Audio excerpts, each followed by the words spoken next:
आप जिस भी इलाके से, जिस शहर से इस वक्त लाइव अपडेट्स हासिल कर रहे हैं, हमारी लाइव अपडेट देख रहे हैं, आप अपने इलाकों की सूरत हाल बता सकते हैं, वहाँ पर क्या शिद्दत रही ज़लज़ले की और आपने किस तरह से एक्सपीरियंस किया ज़लज़ले के इस ज़लज़ले की शिद्दत को, ज़लज़ले के जो झटके महसूस किए गए हैं। 5.2 इसकी शिद्दत बताई जाती है, गहराई 10 किलोमीटर थी।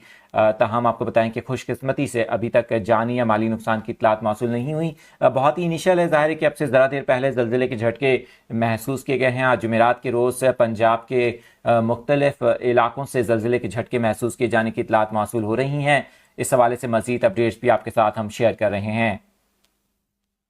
इस वक्त आपके साथ लेटेस्ट अपडेट्स शेयर कर रहे हैं। लाहौर समेत पंजाब के मुख्तलिफ शहरों में ज़लज़ले के झटके महसूस किए गए हैं। गुजरात से भी ज़लज़ले के झटके महसूस किए जाने की इतलात मौसूल हो रही हैं। इसके अलावा आपको बताएं कि जेहलम शहर और गिरदोनवाह में भी ज़लज़ले के झटके महसूस किए गए हैं।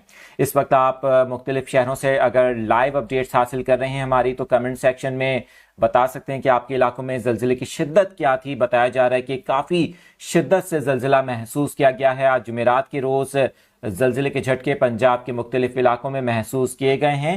ज़लज़ले के वक्त लोग कलमा तैयबा का विर्द करते हुए अपने घरों और दफातर से बाहर निकल आए हैं। बाज़ मुकामात पर लोग इमारतों और घरों से बाहर निकल आए हैं। आपको ये भी बताएं कि ज़लज़ला पैमा मरकज़ के मुताबिक इस ज़लज़ले की इब्तदाई तौर पर जो अपडेट्स हमारे पास आ रही हैं, ज़लज़ले की शिद्दत से मुतालिक 5.2 इसकी शिद्दत बताई जाती है। गहराई 10 किलोमीटर थी, जबकि इसका मरकज़ कुछ मालूमात ये बता रही हैं कि सराय आलमगीर का इलाका है, उसके करीब इसका एपी सेंटर था। लेकिन कुछ जो अपडेट्स हमारे पास आ रही हैं, कुछ डिफरेंट जो पैरामीटर्स हैं उनको देखा जाए तो मेहमन चक का